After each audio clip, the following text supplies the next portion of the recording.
4 अप्रैल साल 1954। आज से ठीक कई साल पहले वली मोहम्मद खान के घर जूनागढ़ में बेटी परवीन बाबी का जन्म हुआ। उनका परिवार जूनागढ़ के नवाबों के खानदान से ताल्लुक़ रखता था।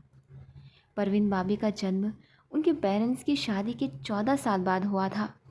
यही वजह रही कि उन्हें बचपन से ही नाजों से पाला गया था। परवीन बाबी महज 5 साल की थी जब उनके पिता वली मोहम्मद खान का इंतकाल हो गया। ऐसे में उनकी माँ जमाल बख्ते बाबी ने अहमदाबाद में अकेले रहते हुए उनकी परवरिश की। माउंट कार्मल हाई स्कूल से पढ़ाई करने के बाद परवीन बाबी ने सेंट जेवियर कॉलेज से इंग्लिश लिटरेचर की डिग्री हासिल की। परवीन बाबी कम उम्र से ही बेहद बोल्ड थी। मॉडर्न कपड़े पहनकर खुलेआम सिगरेट पीने वाली परवीन बाबी अक्सर लोगों का ध्यान खींच लिया करती थी। यही वजह रही कि महज 18 साल की उम्र में उनको बड़े बड़े मॉडलिंग प्रोजेक्ट मिलने लगे। एक दिन उस दौर के पॉपुलर फिल्म मेकर B.R. इशारा अहमदाबाद में एक फिल्म की शूटिंग कर रहे थे। परवीन बाबी भी शूटिंग देखने पहुंची थी। जब शूटिंग ब्रेक हुआ तो मिनी स्कर्ट पहनकर पहुंची परवीन बाबी सेट से बाहर खड़ी होकर सिगरेट पीने लगी। इसी बीच उन पर B.R. इशारा की नज़र पड़ी। उन्होंने तुरंत अपने फोटोग्राफर से कहा, जाओ उस लड़की की इजाज़त लेकर उसकी कुछ तस्वीरें क्लिक कर लाओ। फोटोग्राफर गया और परवीन बाबी ने तस्वीरें खींचने की इजाज़त दे दी। B.R. इशारा को वो तस्वीरें इतनी पसंद आई कि उन्होंने तुरंत परवीन बाबी को बुलाकर पूछा, मेरी फिल्म में काम करोगी? परवीन बाबी ने उन्हें बड़े कॉन्फिडेंस से जवाब दिया, कहानी पसंद आई तो ज़रूर करूँगी। जवाब सुनकर B.R. इशारा दंग रह गए कि कैसे एक यंग लड़की में इतना कॉन्फिडेंट हो सकता है। उन्होंने तुरंत परवीन बाबी को अपने आने वाली फिल्म चरित्र की कहानी सुनाई, जो परवीन बाबी को पसंद आई। इस तरह परवीन बाबी को उनके करियर की पहली फिल्म चरित्र मिल गई। परवीन बाबी की पहली फिल्म बॉक्स ऑफिस पर बुरी तरह फ्लॉप रही, लेकिन उनकी खूबसूरती और अभिनय से इम्प्रेस होकर कई फिल्म मेकर उन्हें फिल्मों के ऑफ़र करने लगे। साल 1974 में रिलीज़ हुई फिल्म मजबूर परवीन बाबी की दूसरी फिल्म थी, जिसे वो देश भर में पहचानी जाने लगी। आगे उन्होंने अमिताभ बच्चन की फिल्म दीवार में बार डांसर का रोल प्ले कर खुद को इंडस्ट्री की टॉप एक्ट्रेसेस में शामिल कर लिया। परवीन बाबी का इंडस्ट्री में पहला अफेयर डैनी डेंजोंगपा के साथ रहा। दोनों का रिश्ता करीब 4 साल तक चला। परवीन बाबी कबीर बेदी के साथ भी रिलेशन में रही, लेकिन यह रिश्ता ज़्यादा दिनों तक नहीं चला। कबीर बेदी से ब्रेकअप के बाद साल 1977 में महेश भट्ट उनका सहारा बने। महेश भट्ट पहले से शादीशुदा थे, हालांकि उनके रिश्ते पर कोई असर नहीं पड़ा। परवीन बाबी अपने करियर के पीक पर थी जब बॉलीवुड में खबरें फैलने लगी कि वो पैरानॉइड सिजोफ्रेनिया नाम की गंभीर लाइलाज बीमारी से जूझ रही हैं। कई बार परवीन बाबी से उनकी बीमारी पर बात की गई, लेकिन हर बार उन्होंने ये कहते हुए इनकार कर दिया कि इंडस्ट्री के लोग उनके खिलाफ साजिश रच रहे हैं और उनकी छवि खराब करना चाहते हैं।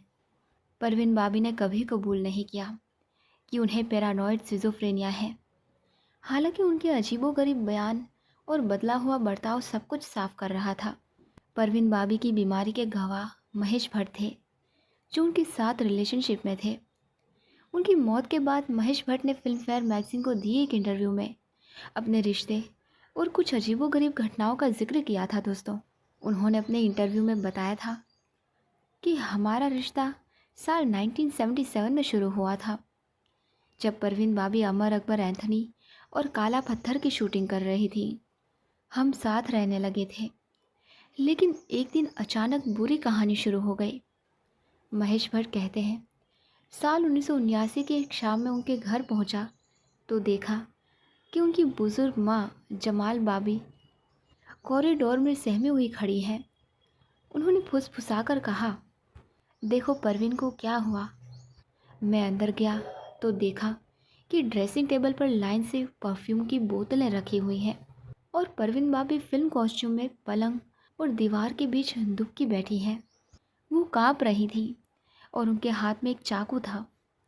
मैंने उनसे पूछा कि क्या कर रही हो, तो उन्होंने धीमी आवाज़ में कहा, बात मत करो, इस कमरे में जासूसी करने वाले लोगों ने रिकॉर्डिंग डिवाइस लगा दी है।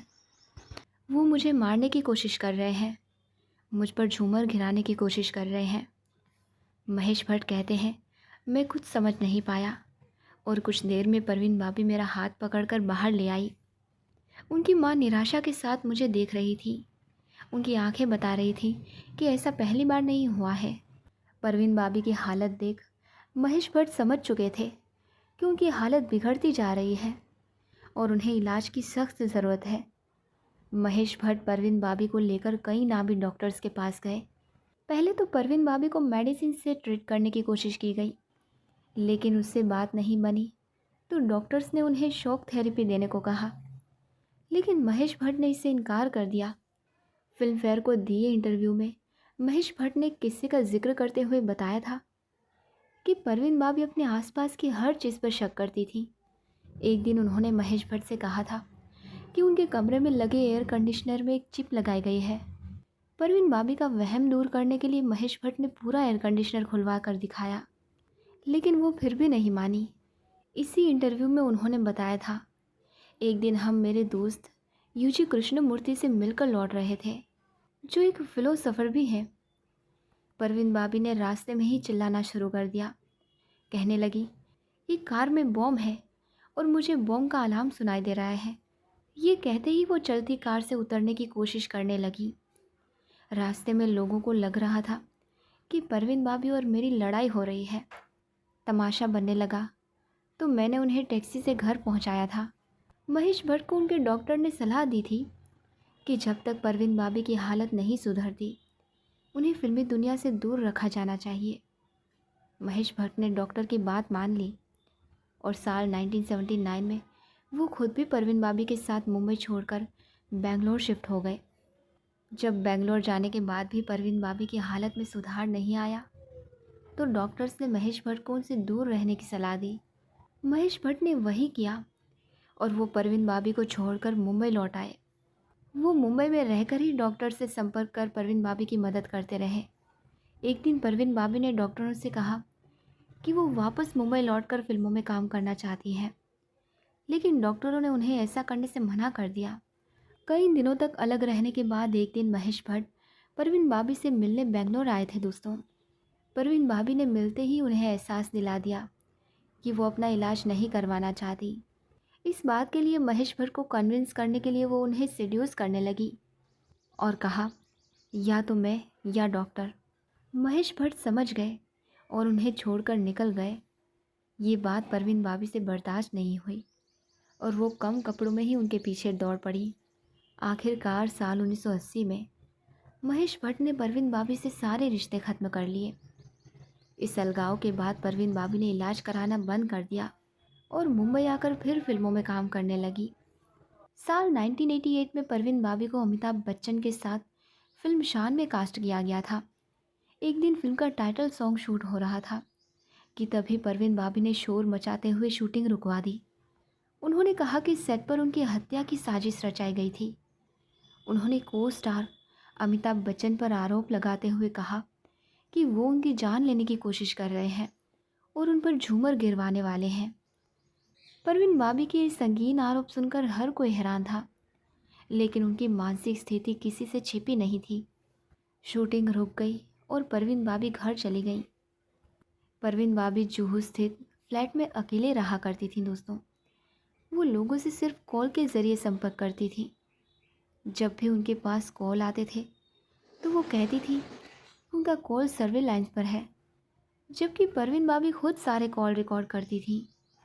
तारीख 22 जनवरी 2005। परवीन भाभी के अपार्टमेंट के बाहर दूध के पैकेट और अखबार जमा हो रहे थे।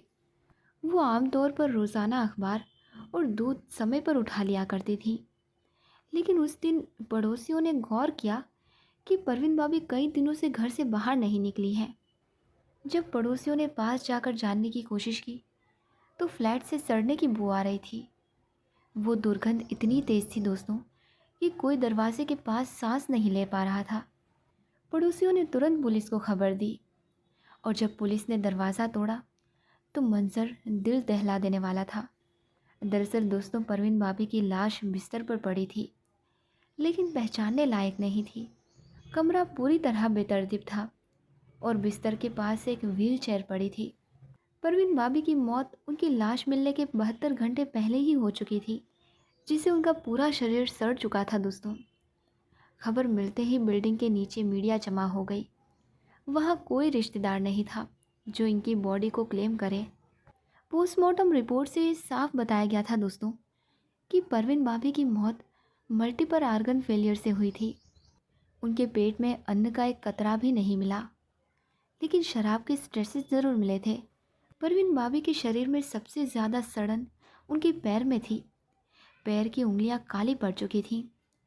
ग्रैंगिन के कारण उन्हें हाई शुगर थी। पैर सड़ने के कारण परवीन भाभी शायद चल नहीं पाती थी और यही रीज़न था कि उनके बिस्तर के पास एक व्हील चेयर मिली थी। परवीन भाभी की मौत 20 जनवरी 2005 को हुई।